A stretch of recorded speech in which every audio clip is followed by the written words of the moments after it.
my shoes and out the door. 5, I'm alive. 6, 7, 8, feeling great. Hello and welcome back to Beyond Your Wildest Genes podcast. My name is Dr. Noah DeCoyer and I'm your co-host. Today I am super excited to have my friend Jason Prall from You Optimized Radio as our guest.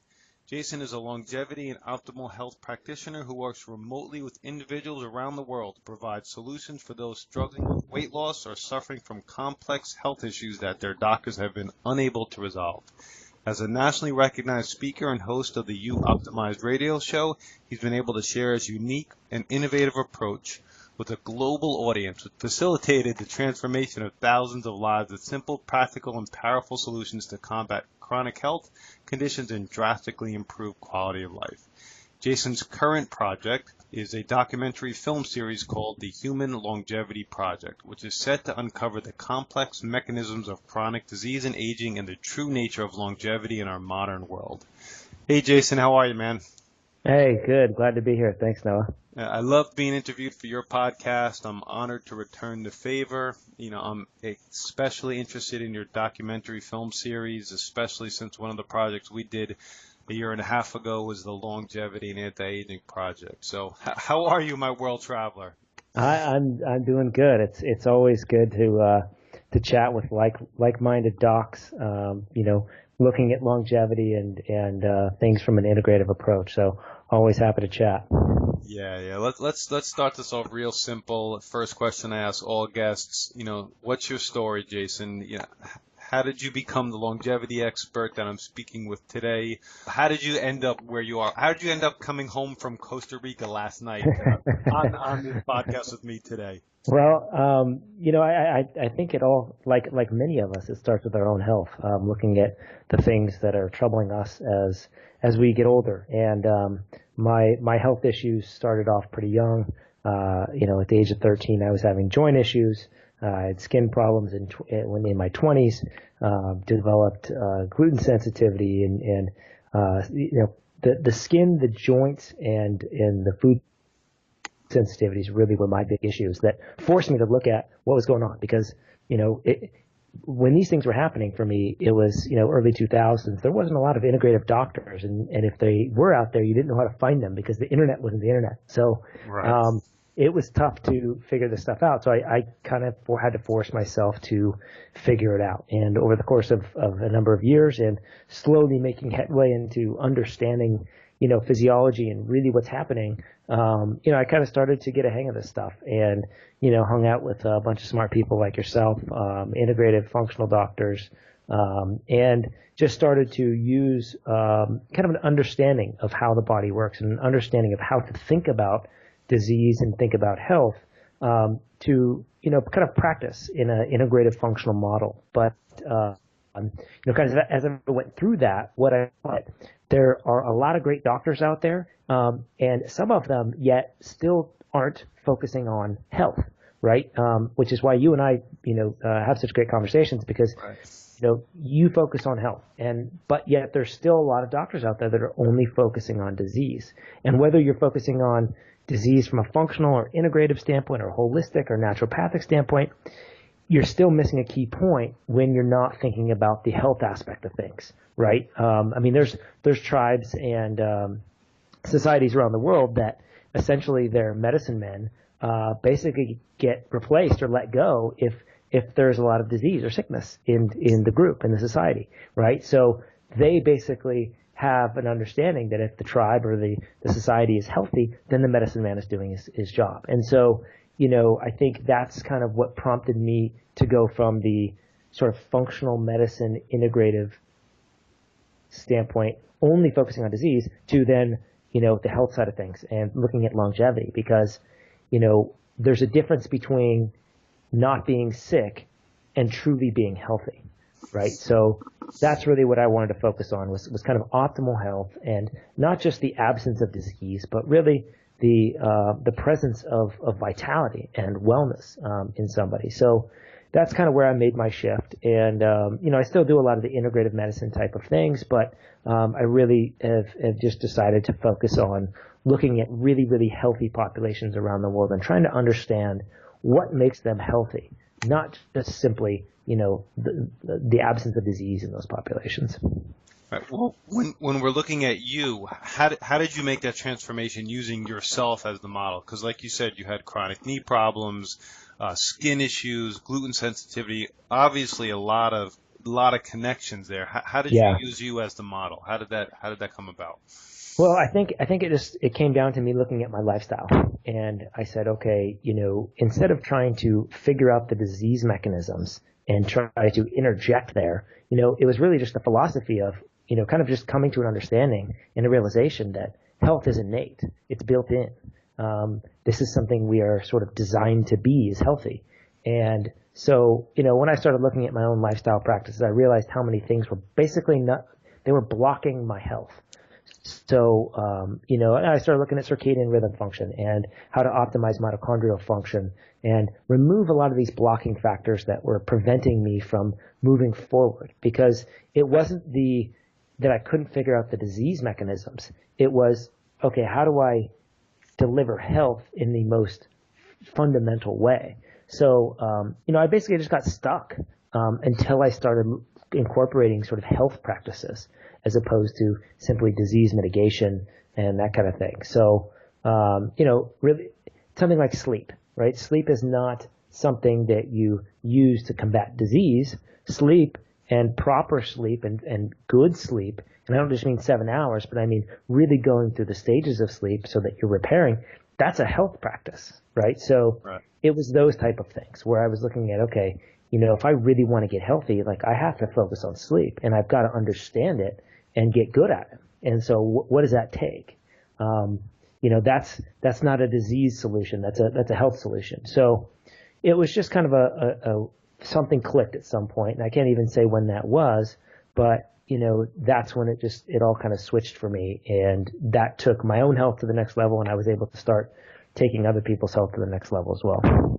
Yeah, you're speaking, my original health language, which is chiropractic 101, is, remove the subluxation and remove the misalignment and allow the Right. body to function and heal like it was designed to, just like you said. Now, there's obviously a ton of barriers, whether it's nutritional, poor sleeping, subluxation, or misalignment, but it all comes down to the same fundamental practice of setting up the body for its optimal ability to heal its own self, right? Right. Right. And that's just it. Like, it has instructions, right? So we don't need to rewrite the instruction booklet. We just need to let it do it. The way I kind of look at the body almost is I sort of intentionally simplify it, and kind of look at the body as a black box and say, okay, well, I don't need to go interject biochemical necessary. I just have to figure out how to let it do what it does. And don't worry about all the complex mechanisms going on to some degree. You can get in there and do some things, and that's great, but you have to get rid of the things that are blocking. Then if you need to go to the next step and get all doctory on the body, if you're trying to dig into the internal workings of the body and you haven't optimized your surroundings and your environment and your thinking and your emotions and your relationships and all that stuff, then what are we talking about? Because you can run functional tests, you can run the best tests in the world, and if you have really screwed up relationships, or you have poor sleep, or your circadian rhythm is messed up, good luck. You're going to see all kinds of stuff come back on those labs, and to try to interject at that point without fixing the other stuff, you're just going to chase your tail. Now, here's just a blanket question that we talked about prior is, what is the biggest contributors to autoimmunity and food sensitivities, even in your case, that's totally being missed by the integrative medicine scene? Yeah, I think, and this was something that I struggled with forever, right? I got better with a lot of my health. The last thing for me was gluten sensitivity. And when I looked at that, and I had this gluten sensitivity that I didn't have before. I didn't have it in my teens. I didn't have it at any point, and then all of a sudden, at some point in my 20s, it was noticeable, and I made huge strides to resolve a lot of my other health issues, but I still had this gluten sensitivity. And what that told me was that I'm missing something, that there's something about my immune system that is still going haywire, that is still not corrected. What is it, and what's causing the problem? Because I'd fixed my environment, at least in large part. And what I ended up figuring out for myself was that it was these sort of hidden stealth infections, things like viruses, bacteria. We look at Lyme disease, and that's great, but Lyme disease that's Borrelia. That's one species of bacteria. We have Bartonella, we've got Babesia, we've got Rickettsia and Ehrlichia, and all kinds of stuff going on. And then you have the viruses, right? I mean, so many viruses that cause problems and so many versions of viruses. And the problem that I see and it's not the fault of any functional medicine or integrative medicine or any doctors, because the thinking I think is there. The problem is we don't have technology to be able to find this stuff very well. And we can't find viruses that are in the brain or the cerebral spinal fluid and the nervous system tucked away in various organs, these type of things. So the technology is not very good. We're not there yet. And so how do you find something without the technology? But at the same time, how do you treat something that you can't find? So I think, and this is coming from a science-based guy. I was an engineer. I've been embedded in science, but unfortunately I had to at some point come to face the facts that there was really no way I was going to get to this level of sort of detection with traditional methods. So I kind of had to open myself up to energy testing, right? You might call it muscle testing or applied, but this type of thing. And so once I let down, I said, okay, let's try this. Did some energy testing and found a handful of infections that range from Borrelia, Bartonella, Giardia, HTLV, all kinds of stuff going on underneath a lot of this, inflammation that was always there. But once I was able to clear those, and when I say clear those, what I mean is that my immune system, I upregulated my immune system, and I sort of dampened the progression of these infections to the point where my immune system could regain control. And when we talk about things like Epstein-Barr and some of these things, you don't necessarily get rid of them fully, completely, right? You're always going to have some of that in you, and that's okay. It's just in my view, it's can your immune system regulate it properly, and is your immune system functioning properly? So, for my own health, and I'm speaking from my own experience, when I got really able to regain control of that stuff, my gluten sensitivity went away. And the thing about my gluten sensitivity was I did all the tests, right? I did the proper function, did the gene sensitivity testing for it, and I had 2 genes. So everything was there for me to quote unquote be gluten sensitive. And yet I wasn't gluten sensitive in the early part of my teens and in early part of my 20s. Then all of a sudden I was for about 5 to 10 years. And then I'm not anymore. I can fully eat bread with no problem. So that was a real big eye opener for me, was when that change happened, when I got rid of the infections, my immune system regained control, my gut was able to heal, and the food sensitivity stuff kind of just fell away. So that's what I think is being missed right now. And I don't think it's anybody's fault except for the fact that we just can't test for it in the traditional ways. So it's kind of hard for us to talk about. And even something like this, when I mentioned energy testing, it's kind of leaving me open a little bit, right? Because, energy testing, applied kinesiology, muscle testing isn't truly accepted in our world fully yet. And I think, like anything else, it's a practice, and it's probably subject to a lot of error and, some sort of misunderstanding. So anyway, that's what I think is being missed. That comes from my own experience. I've worked with dozens of people on this stuff, and food sensitivities and autoimmune conditions, they go away. And I don't mean, they go away if you avoid gluten and dairy and corn and soy and all these things. No, they fully go away, and you're able to eat those foods again, if you so choose, so. And that's fully a function of a properly functioning immune system. Right. Yeah. I mean, the thing is I think part of the misconception about autoimmunity is that the immune system is attacking the body. And I mean, you might be able to sort of say that when you logically step back for a second and say, okay, I think the immune system to attack the body. I mean, that kind of implies that the immune system, is kind of stupid and it's, causing harm to itself. In my opinion, if that were the case, our species wouldn't have made it very far. We would have died out long ago.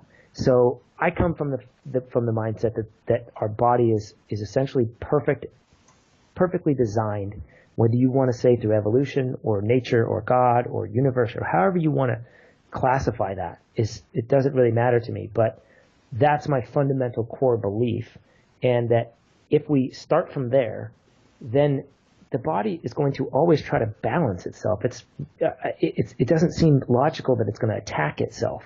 So I think that the immune system can get out of whack. It can get hypersensitive, and it can, especially if you have infections, really be in sort of attack mode. But it's not attacking the body, in my opinion. It's trying to take care of the infections. And you can see this a lot with a thyroid, right? Why do we get nodules? Well, it's because it's trying to encase the infection, usually Epstein-Barr. And if you can clear the Epstein-Barr, Hashimoto's goes away. We kind of forget that Hashimoto, it's called Hashimoto's thyroiditis, right? So what does that mean? That just means it's some guy's name and the thyroid is inflamed, right? So we throw these complex names at it, and yet it really doesn't say anything. So I started off with the opinion that the autoimmune thing was the body attacking itself due to, cross-reactive proteins and these type of things. I've since changed my stance on that with this sort of unveiling of these potential infections. I mean, if we think about viruses and bacteria, they've been a part of evolutionary biology from the get-go. This is how, through horizontal gene transfer, it's partially the reason that we have so many species on this planet. Viruses and bacteria and molds and fungi and parasites are the reason that old people get sick more often and young people get sick more often, because the immune system's not strong enough. It's not as strong as the sort of the middle-aged group. So I think it's a delicate balance of the immune system protecting you and the viruses and the bacteria and the environment. And that would be a really smart design by life to be able to balance itself.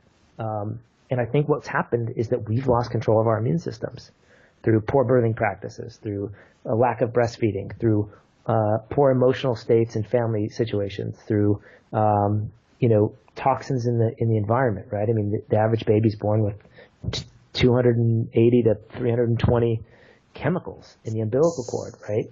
I mean, this is horrific what we're doing. So of course our immune system's going to be weak. So we don't have a defense anymore. Yeah, it's fascinating for me in a variety of reasons. One, I spend a lot of time outdoors, and I just got bit by my first tick and had to have my wife remove it from me. And she had a tug of war with this little tiny bug. Oh my God. So I'm on a bunch of antimicrobials prophylactically just to make sure that that little guy didn't transfer anything over far beyond Lyme disease. And secondly, like you mentioned, it's just this thing we've created in our society now, this incredible matrix of ill health where it's not just an infection. It's like it's poor sleep. Right. It's like glyphosate, and it's all these things, and it's so hard to pinpoint. It's so hard to nail down, and it's got to come back down to what you're an expert in, and then that's creating the healthy person and traditional practices. So let's go there. Where you've been working on this documentary series, the Human Longevity Project. You're interviewing these people in these different blue zones. You just got back from Costa Rica. What are some? It's not finished yet, but what are some of the insights you're starting to learn from these people that have lived long, healthy lives, that live in areas where people are healthy, that live to 80, 90, 100, that have strong social groups around them? What are you putting together now? What can we expect in the future with this project? Well, and you hit it on the head in a lot of ways. And first, let me say this, that I've said it before, and I think it's very important to understand that we can't learn anything about health by studying disease. Right? That's like trying to understand light by studying the darkness. You can't do it. So we have to look at healthy people if we want to understand the potential for health. And so, although I'm not going in there and doing physiological studies, we can do epidemiological stuff, right? We can ask questions and just get a sense of things. And I mean, oh my gosh, it's fascinating when you talk to these people. Since we just talked about infections, I'll start off on this. A lot of people in the 60s and 70s and 80s, and even some of the younger kids in the 30s, they actually said that they get dengue fever quite a bit. And, you know, if somebody got dengue fever here in the States, you know, they'd be off to the hospital and, you know, get some sort of antibiotic or you know, vaccine or something, right? They treat it with modern medical approaches. Right. And what they used to do down there is very simple. They would use herbs and plants to resolve that issue. And really wasn't that tough for them. I think they would take papaya leaves, I believe, and make a tea out of that to clear the dengue fever. They used something called wani lama, which is an amazing sort of medicinal tea that they make, and that gets rid of dengue. So it also lowers and combats sort of high cholesterol. So it works in a number of ways, but this is something that they used to figure this stuff out, to get rid of the stuff. And one of the 30-year-olds I was talking to, he got dengue, and he said he felt awful, and he was going to go to the hospital to get it taken care of. And his mom kind of looked at him and was talking to him and said, "Hey, what are you doing? You don't go to the hospital. They're going to give you things that make you weaker." And she gave him the papaya leaves and the tea that they make, and he said he was better in 3 days. So, you know, we kind of have this fear about these things. These people figured it out, you know, over generations, and the knowledge was passed down. One of the things, though, that, you know, I think will be probably very apparent in many of these sort of longevity zones around the world as we release this docuseries, is that while they are still very healthy in these places, they may not be longevity zones for much longer. They are adopting Western ways. They have tourism coming.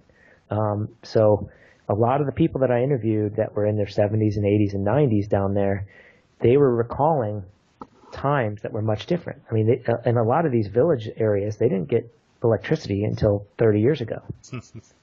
So, I mean, think about that. They don't have lights. They don't have washers and dryers. They're literally working in the fields with, with their bare hands with very basic equipment.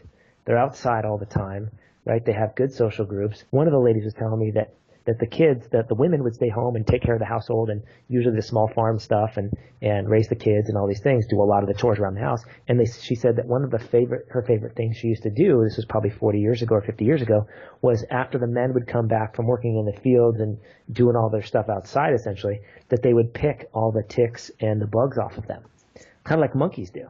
She's like, that was one of our favorite things. We would take care of the men as they would come home, and they looked forward to that, and we looked forward to it. And so, totally fascinating that that's the way they used to live. And, it's starting to change. And the younger generations are losing some of that knowledge that the older generations had. So it's, Western medicine's kind of coming in there, and the medical systems are kind of coming in there. It's not nearly as bad as we have here in terms of drugs and, this sort of rush to, give treatment. But the times are changing down there. And, you could sense that it's not going to be like that for much longer in a lot of these areas, and that there are practices that allow them to live these long, healthy lives, are going to be sort of relegated to these small little villages around the coast. So, it was fascinating. Part of it was very much expected, some of the things I heard. Some of it wasn't. Some of it was pretty remarkable. I'll give you another example that was pretty cool to hear. I asked one of the old ladies about birthing practices. I said, how long did you, when you were younger, how long did women breastfeed? And she said, well, it depends. Anywhere from a year to up to 6 years. If they, and I said, 6 years? Why so long? And she said, well, that was the method of birth control. If you didn't want to get pregnant, you kept breastfeeding. Right. And I was like, wow, that's a fascinating thing. So they're like, that's kind of a double whammy, right? Not only is the kid getting really healthy sustenance from the mother for many, many years, and they probably incorporated other foods, of course, but not only is that happening, but instead of taking birth control pills like we do here in the West, which we, you and I both know destroy gut bacteria and cause all kinds of hormonal problems. Right. Instead, they're staying in a natural state. So, pretty fascinating to hear that stuff. And, I can't imagine a woman here in the West would be not only able to do that, but would want to do that, to be, nursing for 6 years, as a method of trying to keep from getting pregnant. So, a lot of cool stuff, a lot of fascinating information. And I think it's going to shed light on how you remain healthy. And not all of them were as weird as that, But I will say that the point of this docuseries is to show the things that create health and longevity, but also with the understanding that we can't live like the people in Costa Rica on the Nicoya Peninsula. We can't live like Okinawans, right? If you're living in Chicago, good luck living like an Okinawan. It's just not going to happen. So we have to take the information that we can glean from those areas and now have a modern application for it, right? And so a good example of that would be, okay, how do we combat these artificial lights at night? Well, we wear the orange glasses, right? We wear the blue blockers, and we download things on our computer so they're not as bright, right? So those are kind of small steps that can, with the understanding of, circadian rhythm and in the natural world, you don't see bright blue, green, white lights at night. So that's the point. The point is to not simply say, okay, they eat mostly a vegetarian diet and they de-stress and they have good social groups and blah, blah, blah. The point is to say, okay, it's a lot of these other things too, and how can we apply that to our situation here in the West? And what things do we have here in the West that are causing problems that you don't see in these other places? It's taking ancient wisdom and applying modern technology and biohacks to it to create. Right, now, absolutely. Now you spent some time in Loma Linda, California as well. Yeah, absolutely. Yeah, it's a fascinating place. And why is that considered a longevity or a blue zone? What are they doing different? Is that the religious group there? Yeah, the Seventh-day Adventists. Yes, that's right. Yeah. So they're primarily vegetarian. They are vegetarian, right? Yeah, for the most part. Well, and so one of the experts that we interviewed, Arista Vojdani, who I'm sure you're familiar with, right? He's a immunologist, does a lot of research. He's a professor at Loma Linda. He actually does some teaching out there. So, I actually interviewed him to basically get a better understanding of immune system function. And, I asked him about Loma Linda as well. And one of the things that struck me that he said was that there was obvious when we went out there was, I'm just going to say it, it's kind of a dump. It's kind of full. It's in the middle of nowhere. It's next to San Bernardino. It's polluted. You drive in and you see a McDonald's and you're like, this is the place? This is far from a paradise. It's kind of this dumpy little town.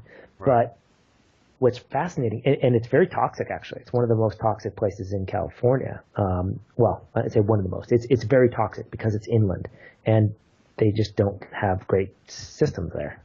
They definitely don't have good waters and any of that stuff.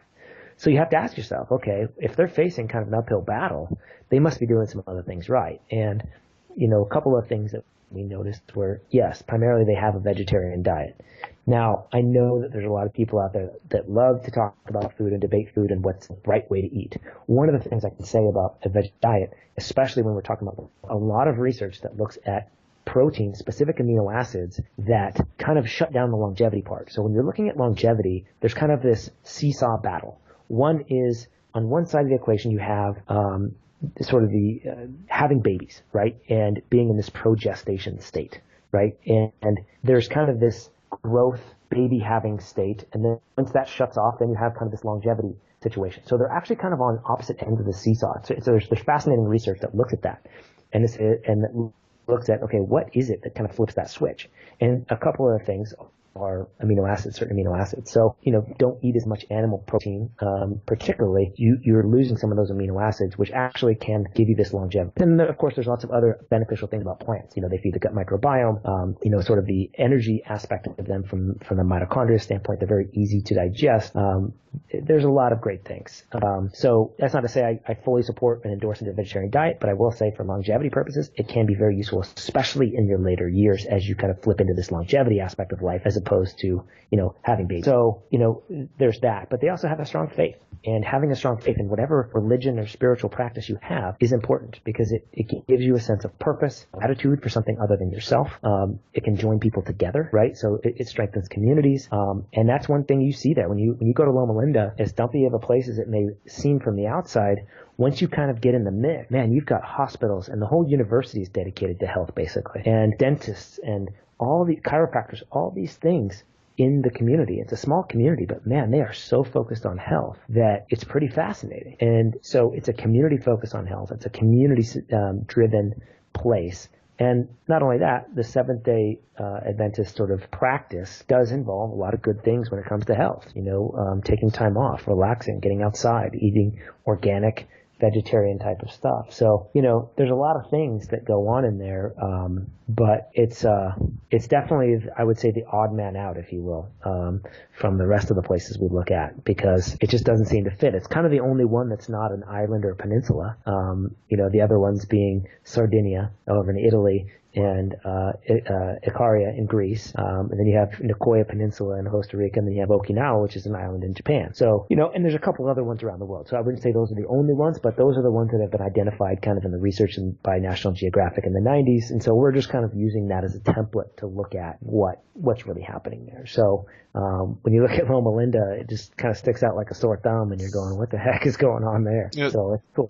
I guess to just finish tying up the protein idea, I guess you're talking more about the mTOR pathway and then maybe some protein sparing kind of diets for longevity, I would imagine, in more of a modern day application, right? Yeah. And a couple of the papers that I sort of thinking about, they do identify the mTOR pathway and actually some other things too that they weren't really sure what was happening. But if I remember right, it was, I can't remember what the amino acid actually off the top of my head. But they identified a specific amino acid. It was very fascinating to look at that, at least in that particular research. But absolutely, I think, the mTOR pathways is definitely one that, we can look at, particularly with longevity and growth and these type of things. You mentioned it several times with the social networks. And when I read and was interested in the blue zones, I think they particularly targeted Okinawa as having a strong social group. I forget the terminology they used, but you're seeing that more now in our world, where a friend of mine, James Maskell, talks about sociogenomics and how important that is, even in the social aspect within the functional medicine realm. And then in Rob Wolf's new book, Wired to Eat, he's talking about the social aspect. So I mean, it's in the forefront. Social connection is becoming more and more prevalent in the forefront, in front of people's minds, and that's a forefront in all of these blue zones. Is that correct? Yeah, and I would say thank God it's becoming to the forefront, because we've become so disconnected.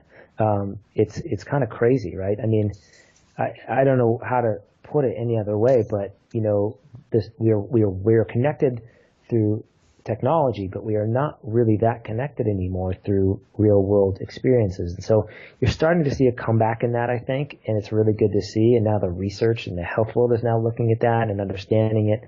The guys out of UCLA, Dr. Cole in particular, they're looking at, in the stress lab, they're looking at a lot of this stuff, social genomics. And we actually interviewed James Maskell for our docuseries, and he shed some some light on some very good things. And it's very surprising things that, there's research out there that is looking at fascinating things, like people getting fired, and when one person gets fired versus the group getting fired, and the dynamic that causes, it's crazy. And I think it's probably more important than even we currently recognize, and it's really coming to the forefront, like you mentioned. But I think it probably has a long way to go, and on some level, it shouldn't surprise us, right? I mean, we are social creatures at our very nature, and so when you don't have that, it stands to reason that there's a lot of things physiologically that will go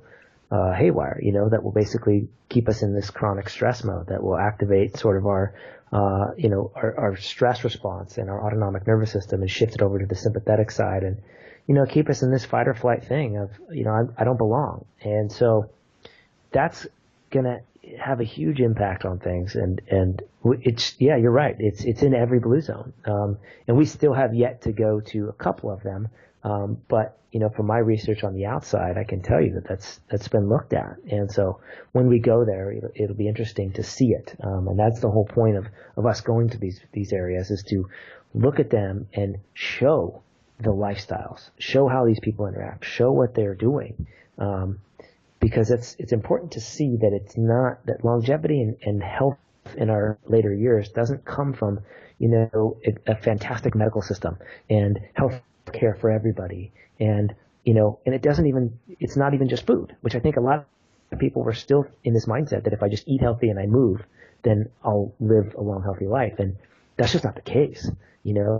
So those are two very important things, but our goal with this project is to show all the things that really matter. And I can tell you that childhood traumas and social connections are two massive components to health and longevity.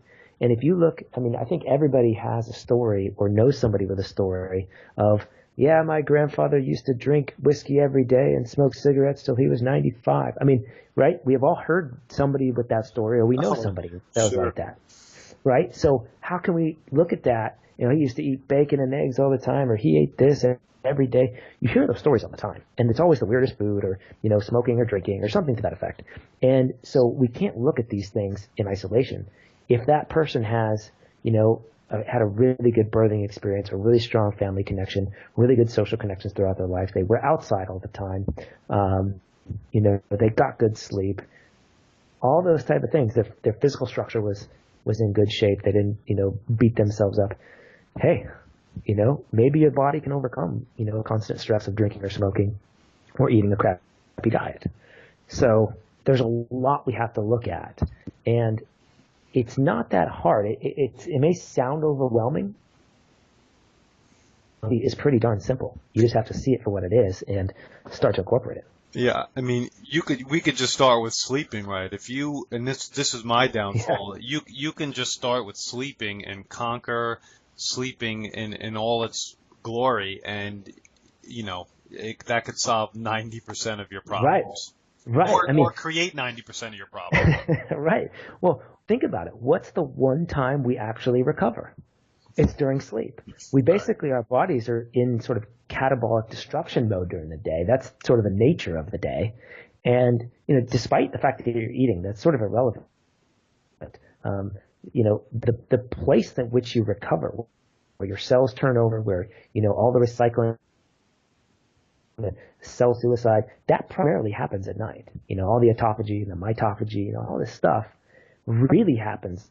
I think we're still in the dark ages when it comes to even understanding sleep. Who knows? There's a lot of, ancient cultures that I think probably have a way better understanding than we do.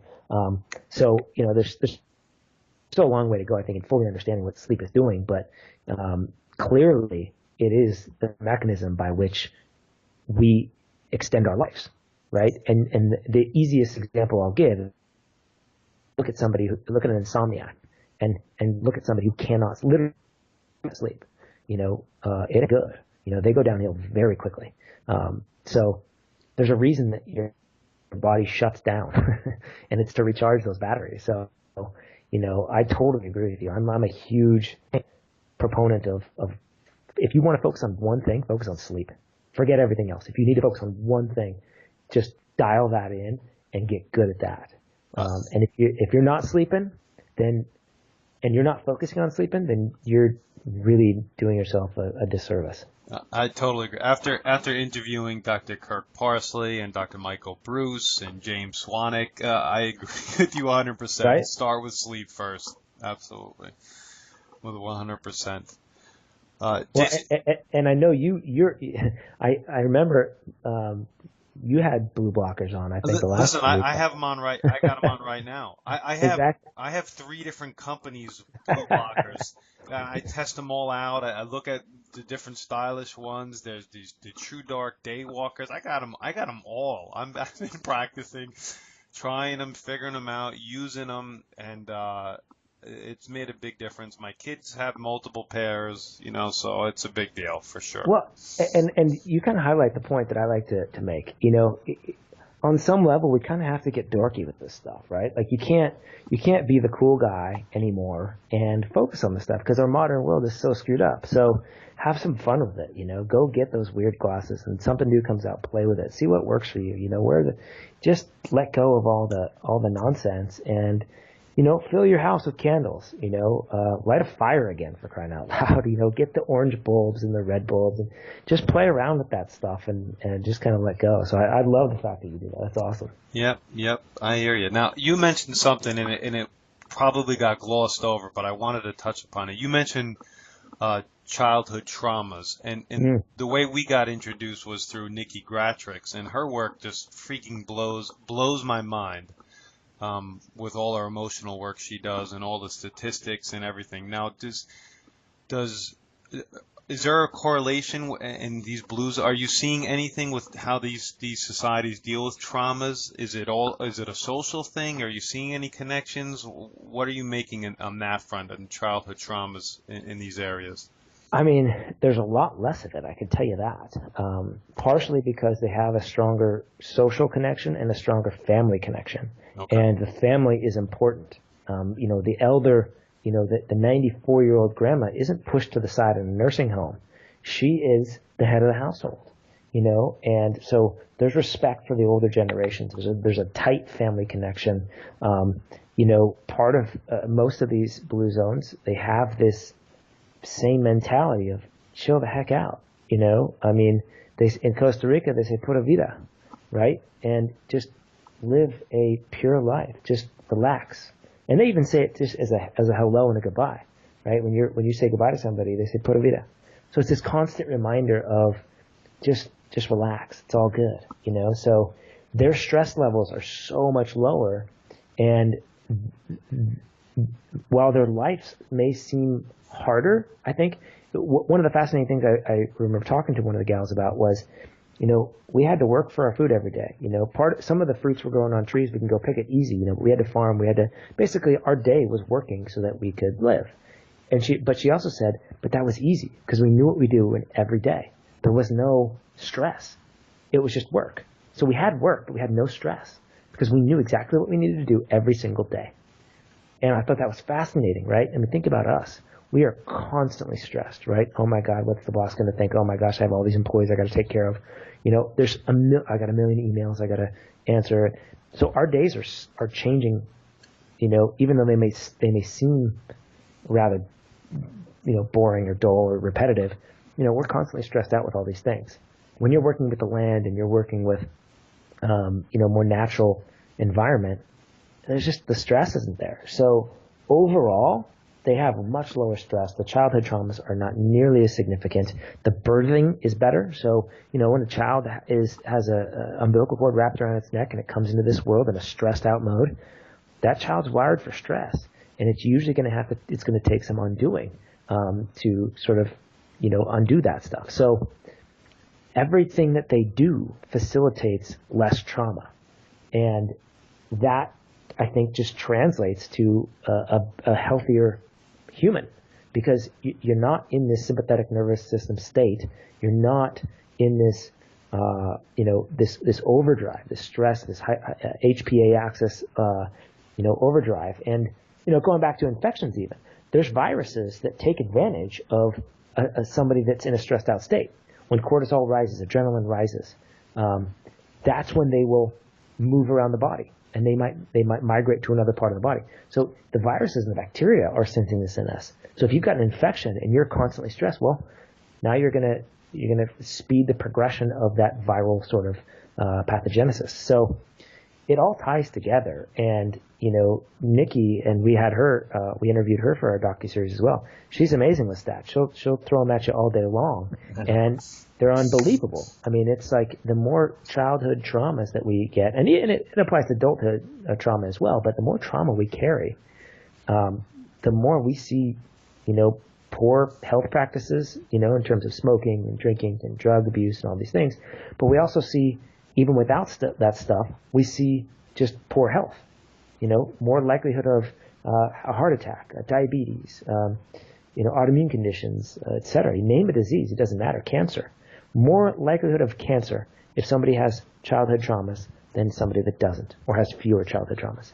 That's fascinating, despite whether they do from a lifestyle perspective. So some of it is lifestyle driven, but some of it is physiologically driven that is not lifestyle at all. So it's a huge one. It's a major, major thing. And it comes down to how we bring children into this world.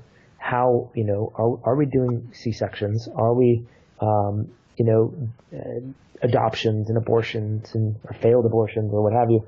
Are these things happening at a higher rate? And if so, what's that doing to the kids? And how is that going to affect their health in their later years?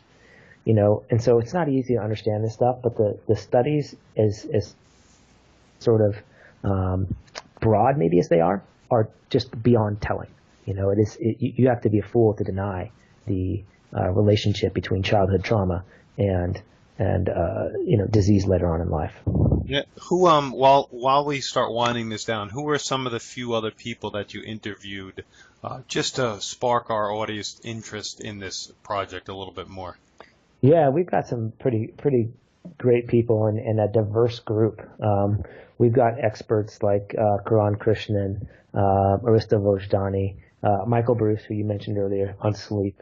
We've got Sachin Patel that's involved, Nikki Gratrix, and then we've got other people that maybe aren't, well, they're still experts, but they're not maybe at the sort of clinical research side of things. Guys like J.P. Sears, right? You may know him from. Absolutely. That's great. Right. So, and he not only is he a funny guy, but his whole thing is he uses humor for health purposes, right? He's lightening the whole stage around health, right? He mocks these things that we all kind of take so seriously. So it's brilliant. And, we talk about that, and a lot of other things. I mean, he's a smart dude, knows a ton about emotional stuff. We've got Ben Greenfield from sort of the fitness and physiological side of things, and the nutrition side of things. So, those are just some. We've got a number of people. I think we're going to be interviewing Bruce Lipton here soon. His biology of belief is fascinating stuff. Amazing researcher. Seminal book, one of the most important books written in the last 50 years by far. Right? I totally agree. And when I saw that stuff, I'm like, holy crap, this changes everything, So I've long wanted to interview him, and so I think that's going to happen here soon. And then other guys that may not seem like they fit, but they're going to provide amazing information. Preston Smiles, he does a lot of these sort of talking poetry videos that you see on YouTube and Facebook. The guy's all about love. And his work about connection and bringing people together and sharing the love and supporting each other and compassion, that's huge for health. So, we're kind of hitting it all. The meditation crowd, the spiritual crowd, the fitness crowd, the sleep crowd, the paleo crowd, the CrossFit crowd. It's literally the entire spectrum of people. Because all those things play a role in longevity, how are the childbirthing and how important that is. We touch on vaccines and that kind of thing, and that's a touchy subject these days, and there's a lot of debate about what's good, what's bad, and how we should approach that. All I can say is from the people that we talk to, they didn't give vaccinations back in the day, and so I'm not going to say vaccinations are good or bad. I will say that they didn't need them. So whether or not we need them today is maybe a different question that needs to be talked about. But in those places, 50, 60, even 30 and 40 years ago, they weren't giving vaccinations to children. So, what's interesting about that comment is that we have to start to think about this, that maybe we don't need them as much as we think we do, and hopefully we can change the conversation about that a little bit instead of having this very emotionally driven, they cause autism. No, they don't. They are responsible for curing, eradicating these infectious diseases. That's kind of the conversation right now. Well, can we just step back a little bit and say, maybe we don't need them as much as we think we do, because here's some examples of populations that live a very long, healthy life that they didn't give them. So, that kind of thing. We just want to look at and see what was done. And we want to take the on the ground real world experience and also interview, experts here in the modern world and see what they say. And does it correlate? And so far we've found some fascinating correlations. They're saying kind of the same things. Aristo Vostani said, I asked them, but usually I know what these people are going to say. I've researched and I've listened to them enough that I kind of know their opinions. I said, hey, what do you think about, this idea that, getting these sicknesses maybe as children and as adults is a good thing for the immune system? And he said, absolutely. We need to be getting sick. That's like weight training for your immune system. You get stronger. And I was glad that he said that because that was kind of my opinion, and I was hoping he would sort of back me up, and he did. He's fully on board with the fact that getting sick is not a bad thing. It's not fun, but your immune system gets training. It's like a software download for your immune system. And the more practice it gets, the more it understands, more it knows how to write that software, write that program, then, hey, you're going to be in better shape as you go. Well, this is a topic for another day, but that we're trading infectious diseases with autoimmune diseases because our nervous system is not getting that education it needs anymore. I mean, we all know it. It's obvious. Totally agree with you. I couldn't agree more. And it is. That's a big topic in and of itself, but Jesus. It's important to at least understand that, Yep. All right. So I'm super excited for this. I can't wait to help promote this project. When do you see it likely coming out? Yeah, I think we'll be wrapping up the production and the final pieces of this thing probably in October or so, maybe November. And so, with all the pieces that we've got to put together for it, to get ready to kind of let it out there, probably in January of next year. And it'll be, free on the internet, to watch. So, we're going to give people access to this thing and we want people to see what health looks like and see what the health practices are. We don't want to show you what disease is and say, you got to come to me for the solution. We want to show you the solution because it's yours. You have it. There's nothing preventing you from getting it. You just have to figure out what is causing the diseases and how to apply these health practices. Yeah. Final thing, Jason, how can our audience in the meantime get in touch with you, your work, your podcast, the whole thing? Yeah, they can check out my podcast on iTunes, Stitcher, and all that stuff. It's You Optimized Radio. I've been slacking on it lately with all my travel, but I have been interviewing some of those experts, and I'm going to be releasing some of that stuff here soon. You can email me if they have any specific questions. I'm always open to email, so you can shoot me an email at jason@jasonprall.com.